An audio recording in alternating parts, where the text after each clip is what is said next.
ngamayengo mangi ng'enkuba ettonya empewo kefuwe obunyogovu bujje mugwe mwene kwese ebyo tebinyinze laba teweeba katobongota olwana entalo zange woli omuyaga ne bwe gukunta guddamu woli abalabe ne bwe bateesa baddamu mutima gwange wummula ojja kuwangula nze nekwese mugwe olwazolwasi nyini bulamu bwange mu bulumi mukubulwa wadde okutya ensi yonna ng'enekyange nteko ebirowoozo bingi tebitengulenga mutima gwange nze kasita mbeera mugwe lwazi lwange. This song is an inspiration from the book of Psalms chapter 18. The Lord is my rock and my strength. Danieli yekweka mu lwazi n'empologoma tezasobola kubotola Shedraki ne banne baali munda mukwe era omuliro tegwabayinza kale ne bwe basiikuula enfuufu ne bwe bateeka obutego yategula naawe weesiga oyo watayiwa ojja kuwangula limba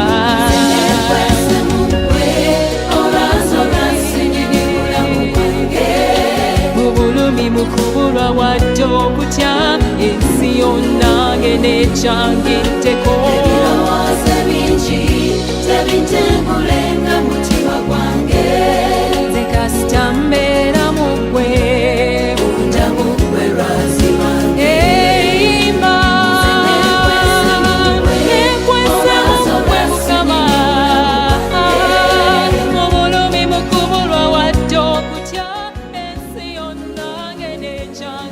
Yes, mukwano gwange yonna gy'oli kulamusizaako nnyo mu linnya erisinga amannya gonna erya Mukama waffe Yesu Kristo omwana wa Katonda oyo abeerera ddala omulamu. Haleluya. Yonna gy'oli nga wakkiriza Kristo wakkiriza Katonda omulamu, njagala kulamusaako nnyo yonna gy'oli. Ttiimu Yesu mwebalire ddala. Twebaza Katonda kulwa byonna ebigenda maaso. Tugulumiza Mukama kubanga mwesigwa nnyo. Wanika emikono mu bbanga ogambe nti weebazibwe gwe eyandokola, weebazibwe gwe eyatulokola. Okay, njagala kwebaza Mukama kulwa byonna ebigenda maaso, bintu biyitirivu nnyo ebibadde mu wiiki. Musonyimuko ebibadde mu wiiki ebigenda maaso mu ggwanga, mu kwetooloola ensi yonna, mu byobufuzi, mu byobulamu, mu byensimbi, mu byemirimu, twala tugende mu byenzikiriza, effujjo lingi nnyo mu byemizannyo, naye byonna tugamba nti erinnya lya Mukama waffe Yesu lyebazibwe. Njala bategeeza nti oli ku Just Gospel Media Uganda YouTube channel kyemanyi kwasinzidde gwampuliriza. Ate era naawe ali ku Facebook page nawe njala kugamba nti erinnya lya Mukama waffe Yesu lyebazibwe. Oli ne Nicholas. Yes, njala kwebaza Mukama kulwammwe. Bannange twagala okwebaza Katonda ayatukoledde ekyamagiro. Mukama yeebazibwe ayatukoledde ekyamagiro. Yatuwadde ettaka. Mukama atuwadde ssente. Atuwadde ssente. Twebaza Mukama atuwadde ssente mumpolampola okugenda okumaliriza nga eka namba n'ekitundu eri mu ngalo zaffe ku lw'omulimu gw'obuweereza. Kakati eri abagenda okunyiiga nga bo bagenda kugamba nti bulijjo ovuma abasumba kumbe naawe ekyobala obala buweereza ng'okwata ku mutwe tamala emirundi kyakola. Bulijjo ovuma abasumba kumbe naawe oyagala kufuna platform kwosabira ssente gy'obeera nti nazisabako wano, nina gwe nazisabako wano. nina gwe nazisabako wano taliwo. Bwobanga oli ku platform wano mpuliriza nga najja nengukubira akalango nenkugamba nti tuwe sente tunoonya ttaka ng'oli wano ng'ompuliriza gw'oli wano okujjako abantu baffe be tulina eyo Mukama baagabiridde ne batuwa naye gw'oli wano yavuma abasumba asobole okufuna platform agule ettaka mpayo abasumba 5 be nali nvumye abo bonna babasaba ne babalema. Njala kwebaza Katonda tuyise nno wala ebbanga libadde buwanvu ddala naye twebaza Katonda nti wetutuuse mwesigwa. Nabategeeza nti mulaba Nicholas wano naye ate eriyo abantu abali mabega wange bayitirivu nnyo okulwa ministry. Nina ministry nze nganze omuntu eri munda mu nze ate nowabeerawo ate obuweereza obugenda mu maaso kati tobeera confused. Amina nze nsobola okujja ano nenkola kyenkoze nenjogera kyenjogedde. Hallelujah. Njogera nganze Nicholas. That's why ngamba nze Nicholas. Mukama waffe yeebazibwe nnyo naye ng'ate obuweereza bungi nnyo obugenda mu maaso mu ndeeyo ate gwe gy'otabeera. Yeebazibwe Mukama. So Mukama tuwadde eka namba n'ekitundu tugenda kuteekako ministry ey'amaanyi. Mukama agenda kukola ebikulu n'ebyamaanyi mu bulamu bwo mu linnya lya Mukama waffe Yesu. Linda lwe najja ne nkugamba nti akati tukwetaaga otuyambeko awo nja kujja. Yagulumiza Mukama ku lwa byonna ebigenda mu maaso benyiiza abanyiiga oyogedde kino manyi nkimanyi bulungi nnyo nti waliwo byenjogera ne bibanyiiza. Waliwo omukyalo omwali eyo oyo Yesu mwerabira nadde nawe mwogerako ali eyo mu ggwanga lya Amerika naye omukyalo ono bambi ayagala nnyo obuweereza obumu obuweereza buli awo mu mutundwe. Kakati yankyawa obulamu bwe bwonna. Lwaki yankyawa? Kubanga nina ensonga zenjogerako ezigenda maaso awo emutundwe. Kakati naawulira bubi nnyo n'agamba tosobola kwogera ku daddy Tom wange bw'otyo nkoze bubi nnyo. Manyi nkidamu kibagamba eri abantu nga bo munange obulamu bwabwe babusiga mu basumba. Ekyo weekiri ng'omuntu erinnya ly'omusumba alitya nnyo era alyagala nnyo singa erya Yesu. Gyogenda okutegeeza nga abantu batwala nnyo obudde okwogera ku linnya lya musumba we n'okumutya ennyo ddani erinnya lya Mukama waffe Yesu. Mukyala ali awo mukwano gwange kakati kye yakola n'angamba sigala nakuddamu yali bambi atuwa kasente akettaka kakati n'amaana ngamba nze sikya nedda atuwa nno kasente kali kawera nno buli mwezi nga at least atunonyeza akakadde kamu nga kajja 1 million omanyi kye bayita 1 million. Kakati ye ate ye yalowooza nti nze ngenda kuvunnama nti kubanga atuwa kakadde kati sigenda kubyogera kubanga atuwa sente kati sigenda kwogera kubanga tumwetagako sente sigenda kwogera nasigala njogera byenjogera. Yagenda mwaka guweze mulamba talinaffe tali nange naye kutegeeza ettaka twalifunye ate okategedde kingizaako kugamba yagenda era n'obujulizi yabufunye nti notwaguza ettaka. Mukama waffe yeebazibwe nnyo. Twebaza Mukama ku lwa byonna. Kakati nze sisobola kusirika kwogera kyoyagala kubanga nina kyenkwagala kunedda ne bwoba oyagala otya. Eriyo byempulira eyo batandise okukyusa olulimi balukyusa kubanga balina kye baagala naye nze si wendi ngenda kujja njogere kyenjogera. Ate nze gye nkugambye nti tugenda kutandika okuzimba ekkanisa tuwe ku ssente. Bw'ogaana ozituwanga ogaana bw'ozituwanga Mukama yeebazibwe era ng'anoonya abagenda okuzituwa ti kkanisa tugenda kugizimba izimbe kigenda kuzimbibwa. Njala kwebaza Mukama ku lwammwe nkujjukiza sigenda kwogera byoyagala kubanga nkwegulako nnyo. Nedda. Okay. Ngenda kukola bwe nti ngenda kuwa vidiyo eno giwulirize tumale tukomewo mpola.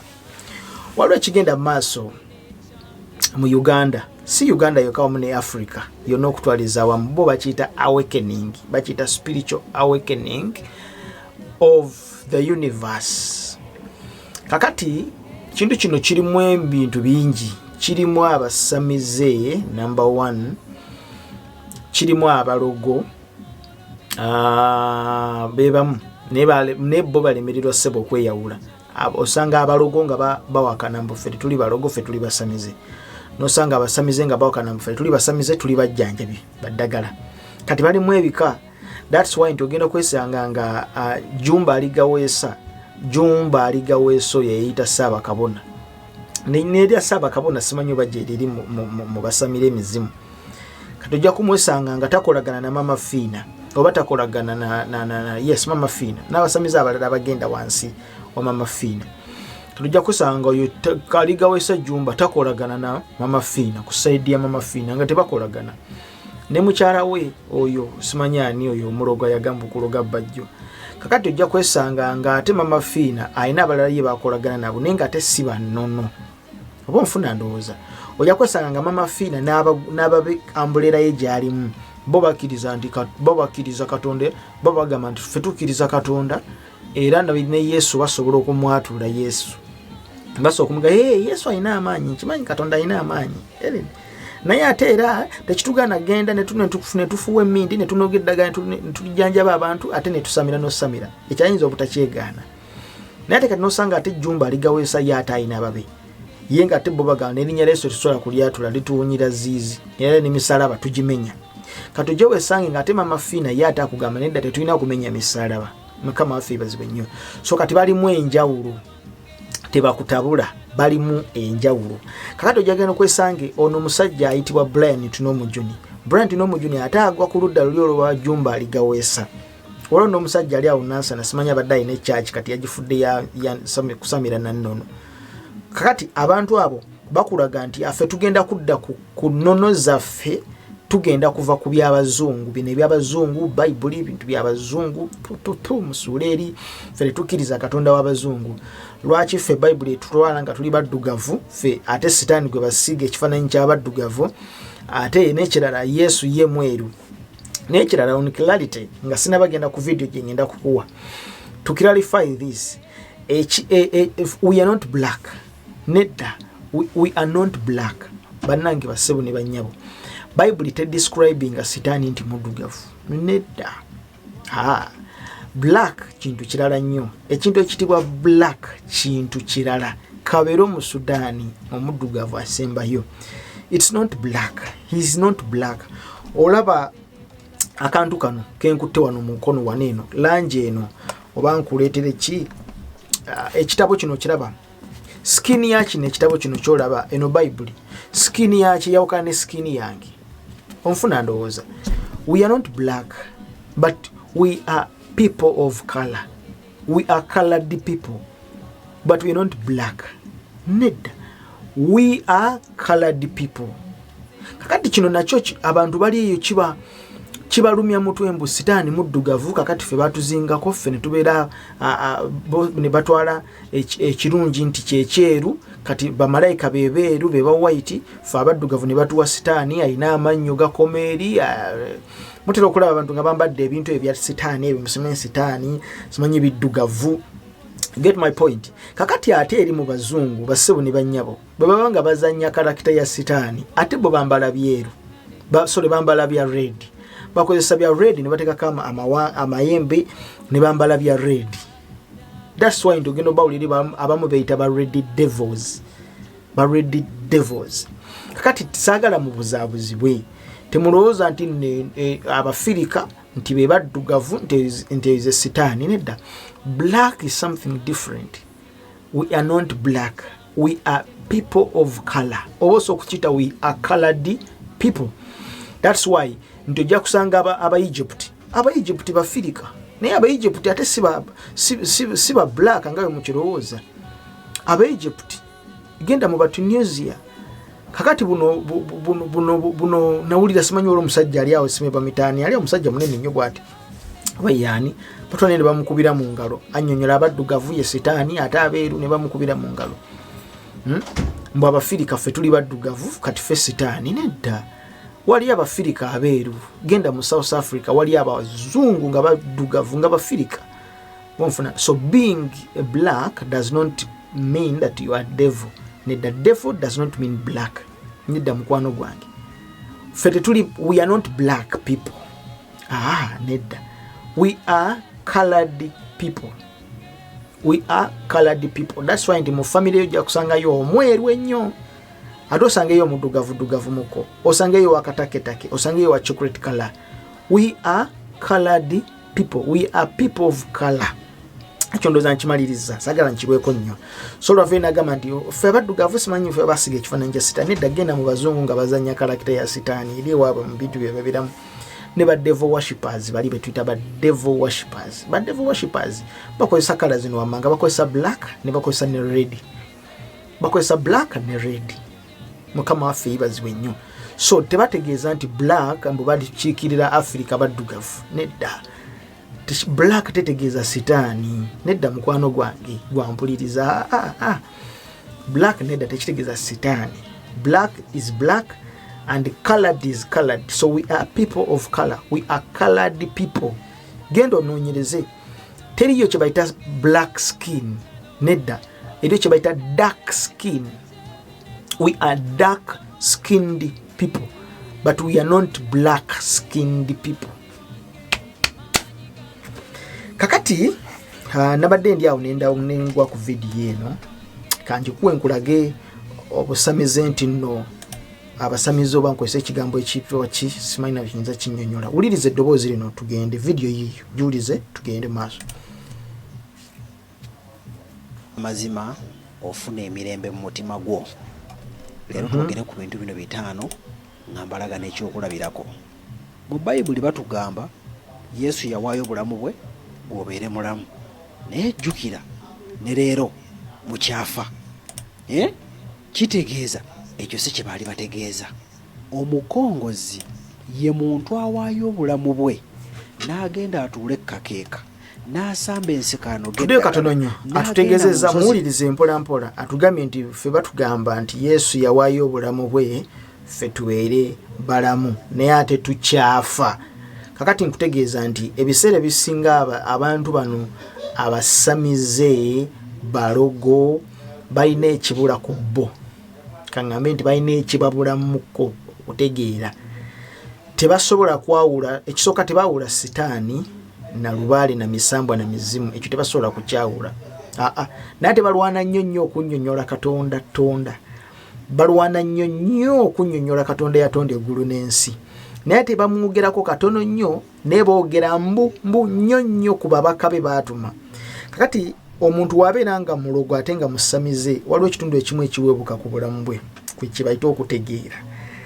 Nkusabye owulirize omusajja ono nkuddireyo emabega. Bwe mba mwagala okuloga n'okusamira, Bayibuli mugireke. Mukole bye mukola byonna ne Bayibuli mugireke. Wuliriza. Nze nabagamba bw'ozuula amazima ofuna emirembe mu mutima gwo.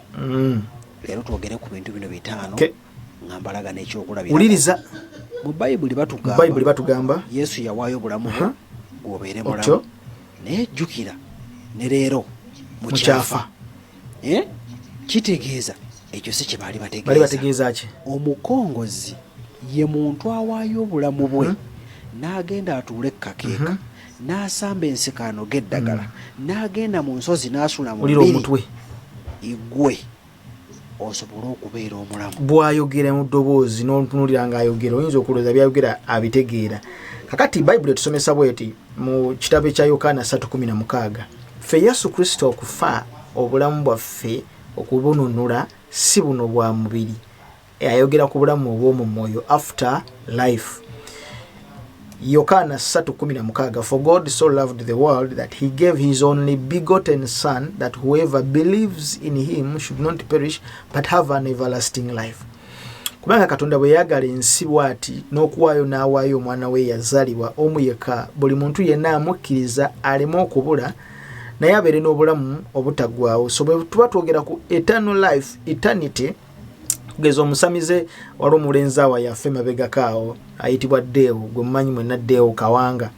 Yafa lubaale yamusala kubanga yali alina ebintu byakyankalanyiza ebyo tebasobola byogera naye yali alina ebintu byakyankalanyiza yasobya manyi lubaale eyo mumusobya abatta nze mbaddewo emyaka si mingi nnyo naye nkuliddeko mu byalo so ndabye lubaale ngatta abantu kasita mumusobya bwe papa atandika kutta omu ku omu kakati ffe bwe tuba twogera ku bulamu gwe bwoyogerako mbu wano simanyi Yesu ndaba mugamba Bayibuli egamba nti awo obulamu naye ndaba mufa kandi njala kukutegeeza awo wano wawubiddwa tewategeera wano wawubiddwa tewategeera wano Bayibuli esomesa nti ffe tuweebwa obulamu obutagwa otwogerako eternity eternal life ekyo ndoza kiwedde katono nnyo tuddeyo emabega muwulirize mugendayo nga muyina endwadde mugendayo nga mufa nze nabagamba bw'ozuula amazima ofuna emirembe mu mutima gwo leero twogere ku bintu bino 5 nga mbalaga n'ekyokulabirako batugamba Yesu yawaayo obulamu okyafa gwobeere mulamu naye jjukira ne leero bali bategeeza ki kitegeeza ekyo si kye baali bategeeza omukongozi okitegedde ekyo si kye bali bategeeza bwe bayawaayo obulamu bweffe tubeere balamu ate nga tukyafa kitegeeza ekyo si kye yali ategeeza ekyo nga naye wookigedde si kye yali ategeeza kye yali ategeeza kiri mu Yokaana 3:16 nti kubanga Katonda bwe yagala ensi bw'ati n'okuwa n'awaayo omwana we buli amukkiriza aleme okubula naye abeere n'obulamu obutaggwaawo eternity mu omubiri gwo gwasalirwa dde omusango gwa kufa omubiri guno gwasalirwa dde omusango gwa kufa mwekimuyita bakiyita batabbo bakiyita bateenu mu kusamira bakiyita simanyi bakiyita walumbe tuwalumbe yajja natta n'atwala mwina walumbe naye Bayibuli gye mugaana era gye muwakana era gye mutakkiriza yayogera dda ku kufa haleluya so omubiri gwo gwasalirwa dde omusango gwa kufa omubiri gwo gwasalirwa dde omusango gwa kufa tugende mu maaso mu bulimba so omuntu bw'okkiriza Kristo afuna obulamu obutaggwaawo si bwa mubiri kutegeezeza muli basamize muli balimba wano Brian tuno mujuni naye waagwa no naddali n'aleekaana bw'abanga Katonda ayagala ensi lwaki yasaddaaka omwana we oyo Katonda asaddaaka kati Brian yagwa mu bano tuno mujuni yagwa mu bano n'abagamba dda Brian tuno mujuni musamize mulogo ulira anoga eddagala n'agenda mu nsozi n'asula mu mbiri igwe osobole okubeera omulamu mugendayo nga muyina endwadde mugendayo nga mufa ekintu kirumbye taata azimbye okugulu maama avaamu omusaayi matu simanyi sisita wange ali bwati eyo gye mutwala endwadde eziremye mu malwaliro ne mu makanisa musobole okubeera abalamu kitegeeza nti omukongozi ye muntu yekka awaayo obulamu bwe gwobeere mulamu kakati ekyo olimbi muvubuka simanyi olina emyaka emeka nti omukongozi awaayo obulamu bwe gwobeere mulamu simanyi olina emyaka emeka nkutegeeza nze nkulidde mu byalo mbaddeko mu bulamu obw'omukyalo naye ndabye mpise mu zifamire ndabye abantu amazima amatuufu gali nti nga lubaala abatuga ekyo nkirabye ne baleeta abasamize ne bajja ne basamirira emizimu ne basamirira emisambwa ne bakola ki abamu ne basula mu vvu abamu ne bakola ebintu byonna naye nga ssebo wange alwali atwala omuntu balaba kubanga ye balina ennyimba zaabwe ze bayimba eyo bwatoonanona mulala kakati tebakulimba wano mu bulamu nalaba ndabye twaliko mu kyalo eyo nalaba famire gye batugambako basobya ku lubaale weewaabwe abeeyo abavubuka bali Germany naye famire bazimba amaka ewaabwe nga manene malungi mazibu nesebo nga lubaale yabagaana okusulamu buli ayingiramu bwati buli ayingiramu ekiroba munona wangi ekiroba munona buli ayingiramu kiroba munona enkera nga muziika nyumba nene bonna balemererwa okugisulamu eri eyo kyafuuka kifulukwa ne baleeta abasamize kati bana ekintu ekizibu kyabwe kye balina mu busamize bwabwe n'obulogo mukyala aligaweesa jjumba oyo mukyala we yebanyi bamutanya erinnya lye yeerayirira okuloga bajjo kati bamala ate ne beegaana nti ffe tuli balogo ffe tuli bannono naye nga ate baloga ebitambo balogo Mukama waffe ibazibwe nnyo kakati ono yekyagezako okunyonyola nti ate bo bajjanjaba omuntu n'awona era bakulaga nti naye nsebo ndabye ku bantu nga famire zifa omu ku bizinesi ne zifa buli kimu nekifa mpola mpola kubanga baasubya lubaale ne bayita abantu bajje batereeze lubaale temuli bulamu tosobola kunnimba tolina kyosobola kunnimba never. Mu Bayibuli batugamba nti Yesu ye musawo ye muwonya. Olwaleero njagala tukwata omwana alina ettalo tugende tuteeke wali omusumba tuteeke wano n'omukongozi. Saagala byakwogera bigambo bingi njagala tukolese bikolwa. Tukwate omwana alina ettalo tumuteeke wano n'omusumba omu tumuteeke wano n'omukongozi tulabe ani musawo ani muwonya. Kyova olaba mu tayito zonna ze bagaba mu madiini gonna ag'enjawulo tewali tayito ya musawo tewali tayito ya muwonya, tayito eri mu bakongozi. Kale kakati teri tayito ya muwonya teri tayito ya mukongozi njagala oddukeko nange mu kitabo ekitibwa ekya Zabbuli. Yes, ddukako nange mu kitabo ekya Zabbuli. Bano kivala bano bannange ne mbasinkana wano tubeera wamu ku ntebe tuti njula okulya omuntu bano mukuba oluyi ono kivala banzo siroza nto banswala n'okutula ne bana abasajja ku mmeeza y'emu kuba oluyi manyo ne gayiika. Zabbuli 147 bikula Zabbuli 147 naye ayina omwana asomesa n'agenda ku ssomero ayina n'omukyala amuyita taata w'abaana kulikayo. Zabbuli 147 lunyiri lwa 3. Babuli esomesa tandika n'olwokubiri. Zabbuli 147 n'olunyiri lwokubiri. Mukama azimbira ddala Yerusaalemi akuŋŋaanya wamu abagobeddwa ab'omu Isirayiri. Okay. Olwokusatu awonya abalina emitima egimenyese era asiba ebiwundu byabwe. Awonya. Yesu alokola era awonya. He is a healer. He healeth the broken in heart and bindeth up the wounds. Awonya. Basebo ne banyabo Yesu alokola era awonya. Obusamizze gwe namwe mwenna abalogo temusobola kuleeta ntiisa mu mitima gyaffe nti Yesu tawonya kubanga tumulabyeko ng'awonya. Ebigambo bino bitwogera mu kitabo kino eky'Abazungu kye bawandiika babuze ffe abaddugavu mbirabyeko nga bikola era Yesu awonya. Ndabye ebizimba nga bibula ndabye abazibe nga balaba ndabye abalima nga batambula ndabye bakiggala nga bawulira ndabye n'abaana ezeggala nga zeggula ndabye abalina kansa nga bawona ndabye kakati njogera ku kye ndabyeko soogera ku kye nawulira buwulizi naye ndabye kakati ekitambo bw'oba oyogera ekitambo asukka ku kitambo. Kristo asukka ku kitambo. In fact ekitambo oyogedde ekintu kye mutambuliramu oba oyogedde ku ttalo oyogedde ku kintu kye mutambuliramu. Mukama waffe ibazibwe nnyo tukaddemu kano oyogedde ku kintu kye mutambuliramu.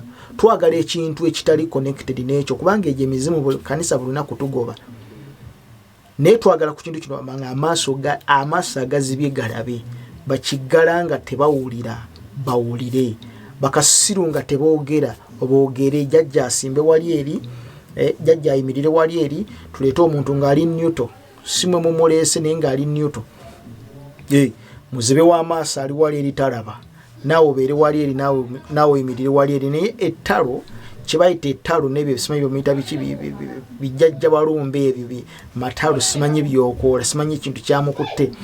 Kankuwa olunyiriri lwano mu Bayibuli bikula Mako 12:26 waliwo ekintu kyenjagala okukulaga mbadde saagala koma mu kitundu kyakubiri era saagala kudda.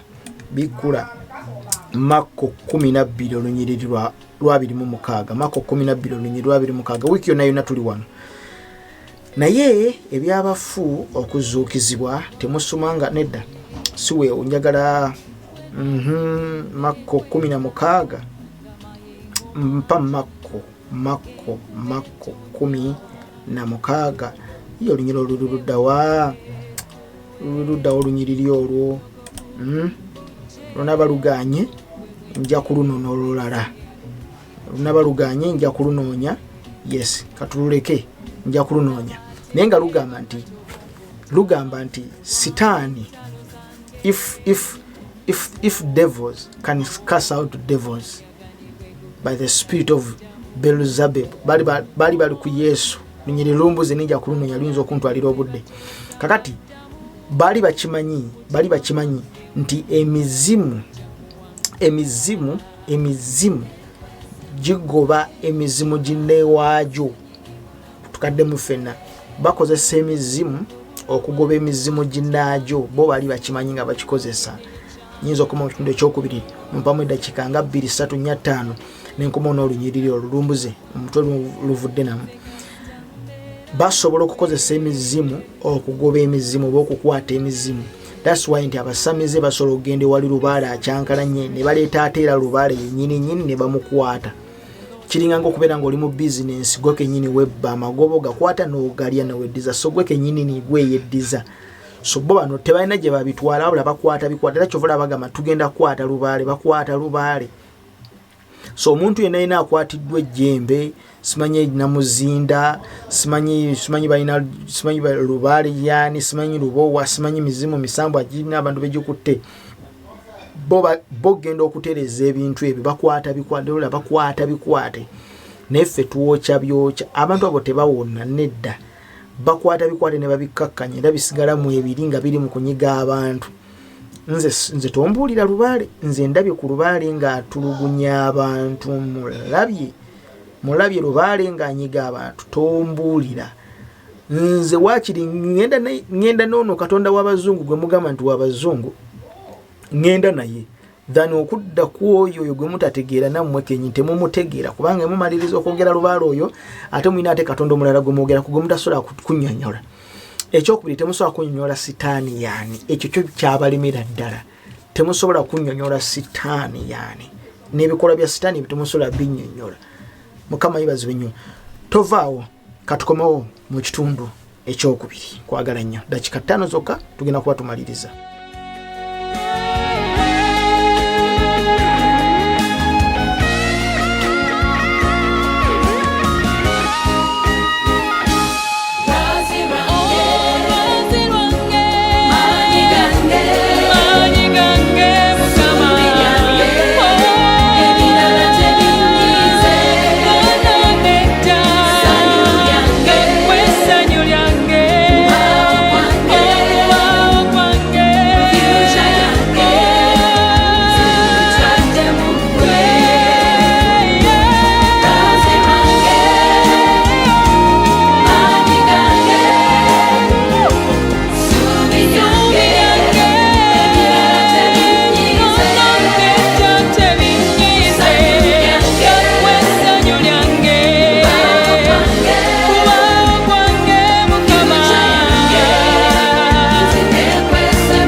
Mbalamusizaako nnyo maanyi ag'omwoyo omutukuvu. Mukulikire nnyo ddala mukumulamuko gwe tuvuddemu.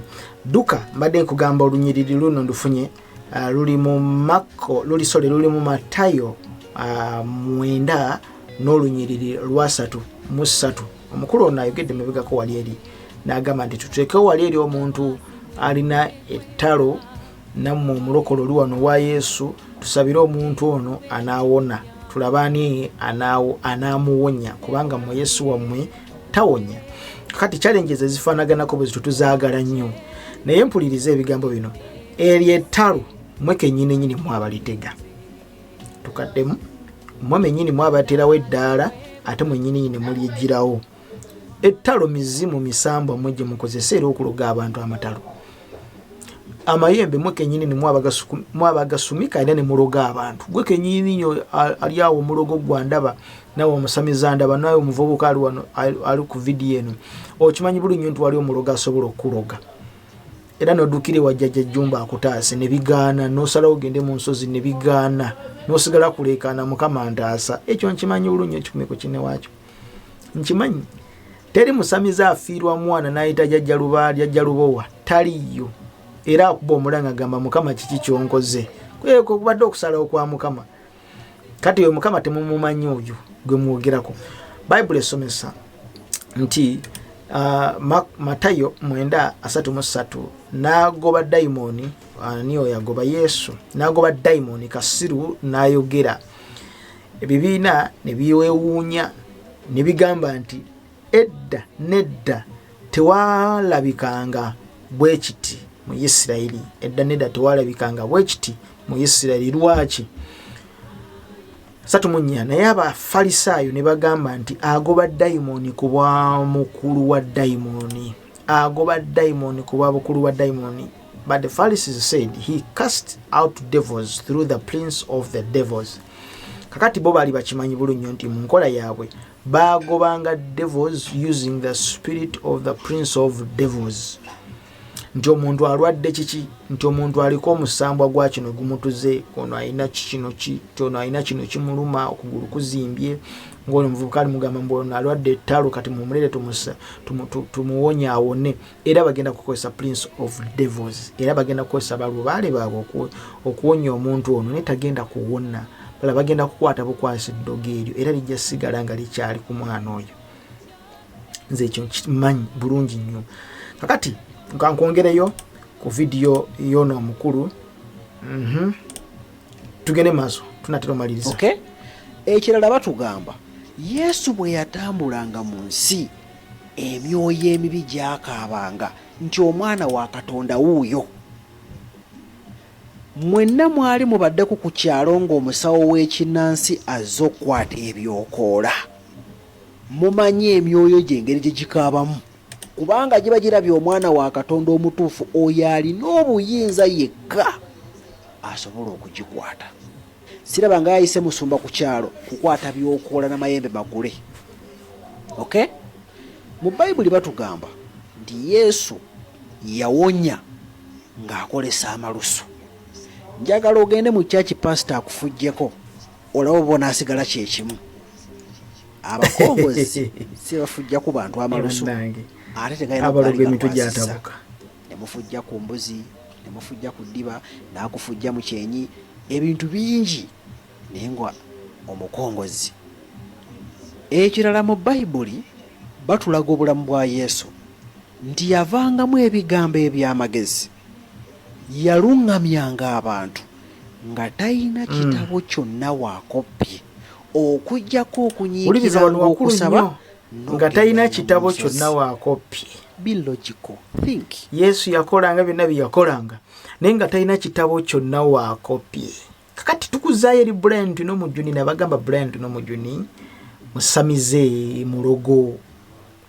Kakati mmwe mwenna abali ku Noono abagamba tudde ku Noono, mudde ku Noono, obuwangwa n'ebirala n'ebirala.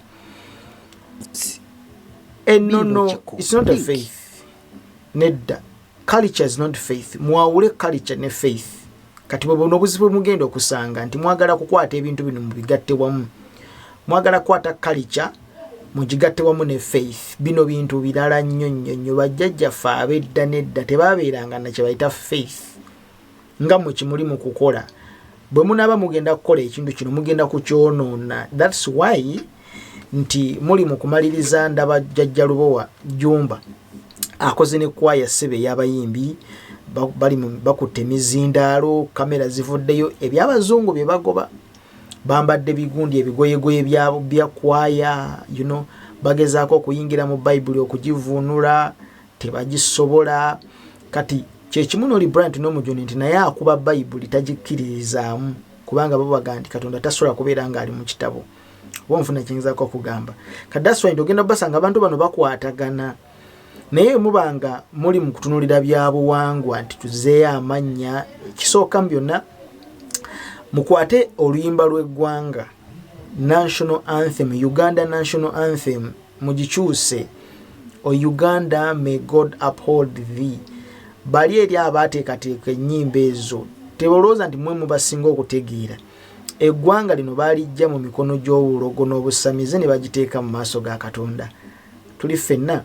For God and my country, Uganda. For God and my country, Uganda. So that is the God you should be preaching. nonti lubalubaale eggwanga lino Abafirika. Kati Abafirika mmwe Abafirika mbamwogera Abafirika nti abazungu batubba. Don't talk Africa in general, kubanga Africa tetuli kyekimu ffenna. Jjajja Lubowa nammwe mwe n'abasamize tosobola genda Nigeria n'osamirira lubaale we Nigeria, tekisoboka. Tosobola na oli yeewaana mbu yali South Africa simanyi ng'atereza lubaale w'aba South Africa. Otegeera omutwe, otegeera omutwe, oluzulu olusobola oddwogera oba nfuna ndowooza. Kakati kali kyandala nnyo ne ku kye bayita tondizimu faith, kubanga ye Jjajja Jumba ye kyali mu kulwanisa mu byonna, ayagala gavumenti emulicogonizing byonna ali mu bikola. Tageti eri emu, atuule ku Inter-Religious Council of Uganda agambe Mwami Museveni ndolaba ndi organized. Kisooka abavubuka baabo mbaleese, katwala abavubuka bali abakyalaki wa Muzeeyi Kayanja balina amarasta bayita oba ghetto church something like that, bali eyo manga naye nga abavubuka bekolamu omulimu babuulira enjiri bakola ekkanisa yaabwe ey'abarasta balinganga bali basiba enviiri ne bebuulira ekigambo bajja ne bakuŋŋaana nawolaba ku bujulizi bwabwe. Amiina. Kakati baayatula Yesu. Kati Jjajja Jumba akoppa bino abavubuka be bali mu kukola eno mu kkanisa n'abitwala eri n'abavubuka era be yaguzaawo ne bajja. Alaga byonna Mwami Museveni agala kumukakasa nti nammwe eri kyali kye bali mu kukola naffe no tukisobola. Kisooka nange ndi kabona, I have a title, ndi kabona, ndi saaba kabona era nina ne bakabona bange wano. Wonfuna ndowooza. Naye kirala tulina ne kwaya, nabo balina kwaya, naffe tulina kwaya, tuyimba. Kakati naye kirala kye mbatunuliramu ne mbagamba ndi mukola ekintu eky'obwewussa nti mukutte ennyimba ate ez'enzikiriza eno mu Kristo ate muzikyusiza ne muteekamu ebigambo byammwe eby'okusamira naye ng'ennyimba ze muyimba nnyimba za mu kkanisa zaalwawo kuva dda. Kati ekyo kye muli mu kukola muli mu kuprovokinga in the other way or the other, kubanga tebabawadde na lukusa kubibeera ng'ennyimba ezo muzikyusa nga muziyimbira mu tooni ey'okusamira. Bonfuna ndooza gye mulaga. So gye mulaga ku saidi yammwe naali bagambye nti ekintu kye mukola mukikole. Nze sirina buzibu muntu yenna agenda kusamira, sikirinaako buzibu. Samira loga, sikirinaako buzibu. Loga samira. Mukatuliki tukola bintu byo omusamize, kola bintu byo omulogo naye kola bino omutabbulike kola bintu byo nange omulokole mbuulira enjiri.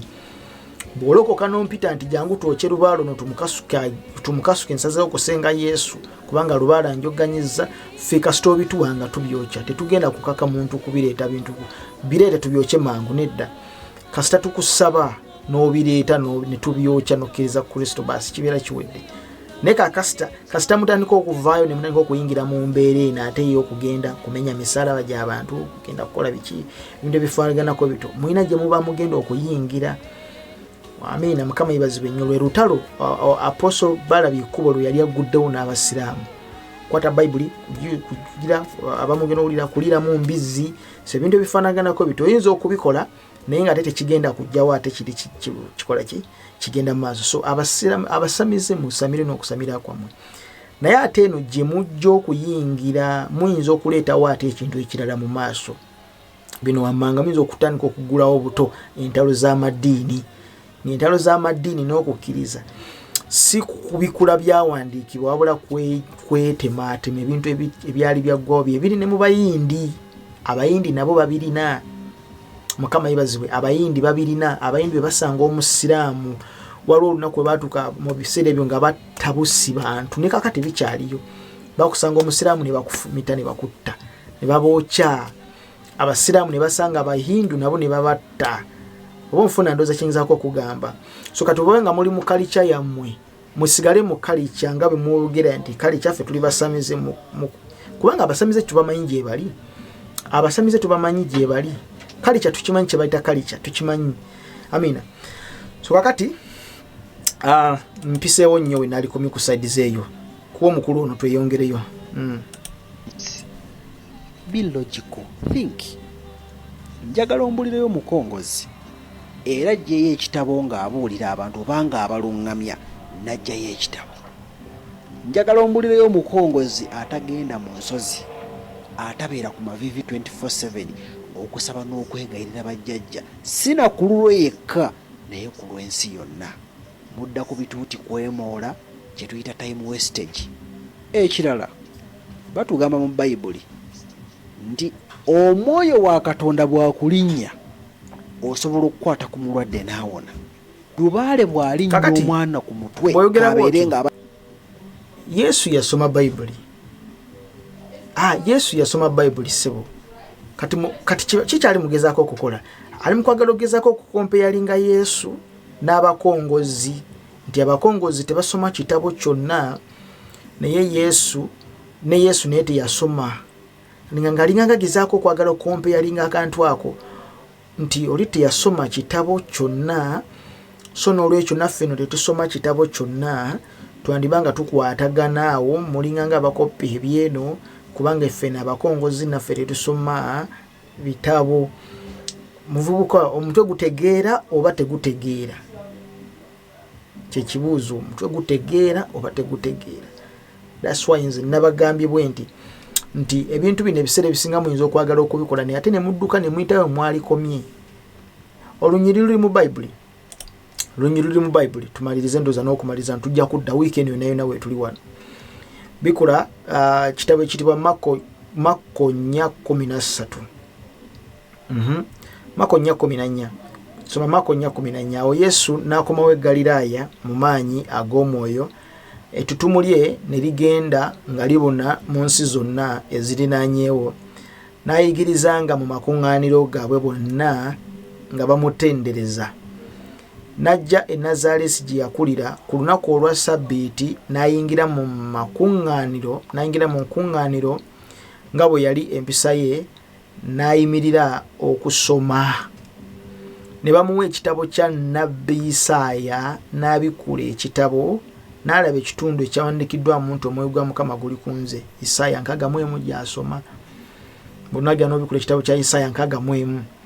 Isaaya 61 Mukama waffe Yesu agisoma wano mu Luka 14 n'olunyiriri olw'17. Ne bamuwa ekitabo kya nnabbi Isaaya n'abikula ekitabo, n'alaba ekitundu awawandiikibwa nti omwoyo gwa Mukama guli ku nze.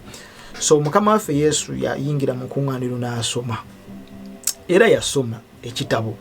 Katosobola kungamba nti teyasoma kitabo, n'olwekyo naffe kubanga that's why naffe tusoma bitabo. Kakati bw'ona agezaako okwagala okukompeyalinga Kristo n'abakongozi bamweyo bakabona be wamweyo, ogenda gwe ddalu kubanga ogenda kumaliriza otomedde. Mbagala nnyo nze Nicholas, mbasabidde omusaayi gwa Yesu gubanaaze gubatukuze mwe n'abakkiriza Kristo. Omanye nti akadde ke tugenda okuyingiramu kagenda kuba kavaawo mpitewo. Ekisooka mu byonna nabategeeza ne mbagamba nti abantu bano batandika dda okusimba amakanisa gaabwe ag'Obusamizze mu ndomo mu bibuga. Bakolera ddala ebintu nga kanisa z'abalokole. Bagatega mu ndomo mulimu amakanisa g'aba Freemasons, kye tuyita amakanisa g'abannabbi b'obulimba mangi nnyo mwegali, amakanisa g'aba Freemasons. Amina. Bwe tulijja mu maaso eyo ne tutandika okwogera ku lubaale w'Abazungu mwe gwe mutamanyi, kubanga mwe mugamba nti ffe abalokole tuli mu kusinza lubaale w'Abazungu. N'Abazungu be mwogerako temubamanyi. Abazungu be baani temubamanyi. Mukama waffe yeebazibwe nnyo. So bwe tulijja ne tubabulira lubaale w'Abazungu mwe gwe mulowoozaako, ate bali basamira bazibu nnyo nnyo nnyo, tebabamanyi. Mwe muli wano, let me tell you by the way, eri mwe gye mugamba nti ffe tuli mu kusinza Katonda w'Abazungu, ate Abazungu bakola ne bye mukola okusingawo mu kulwanisa Bayibuli be bannambeemu, mu kukyusa ebyawandiikibwa n'okukyusa ebitabo bino kubuza abantu be bannambeemu, mu kukola programs zonna ezimenya ekkanisa be bannambeemu. Nkutegeeza nti eddogo lyabwe teriri mu mmindi, eddogo lyabwe liri mu sisitimu za nsi yonna ezifuga ensi yonna. Tulidda maaso eyo mwe bagezaako okwagala okusamira n'okutulaga nti muli basamize nnyo, kati mutulaga mukoze nnyo nnyo omulimu gw'amaanyi, era jjajjajjumba mulowooza mukoze nnyo. Nabategeeza ne mbagamba we liba ggi, bwe kuba kwavula temunaba na kwavula, era bwe liba ggi likyali mu lubuto erisuubirwa n'okuyiika omwezi ogujja. Omukazi bw'abeera nga agenda okuyingira mu nsonga, waliwo amagye agaatika ne bivaamu ebisaayisaayi. So muyinza okuba nga muli ku magi agatasuubirwa nti galizaalibwa. So waba mwana sisuubira nti mwayavudde n'okubeera mu lubuto ng'eggi, nsuubira nti n'omwezi ogujja omukazi asobola okugenda mu nsonga eggi ne lifuuka ekisaayisaayi ne likulukuta ne ligenda. Temulina kye mwakoze, nkugambye temulina kye mwakoze. Basabidde mwenna abakkiriza Kristo, Mukama abankumire abanyweze, tukomawo. Weekend yonna tuli wano. Abanjagalire Mukama Omunazaalesi ku YouTube channel tugenda kubeerako week ejja. Tujja beerawo ku Facebook, tujagezako tulabe ku YouTube, kubanga ate ku YouTube tugenda kubeerako ne topic zaffe ez'omunda mu kanisa nga tugenda kutunulira kye bayita the glory of God. Mukama bankumire abanjagalire, obukumi bwa Katonda bubeetoolole mwenna, musaayi gwa Yesu gubakuume mu maanyi ag'Omwoyo Mutukuvu. Abanjagalire Mukama, nze Nicholas. Bye bye.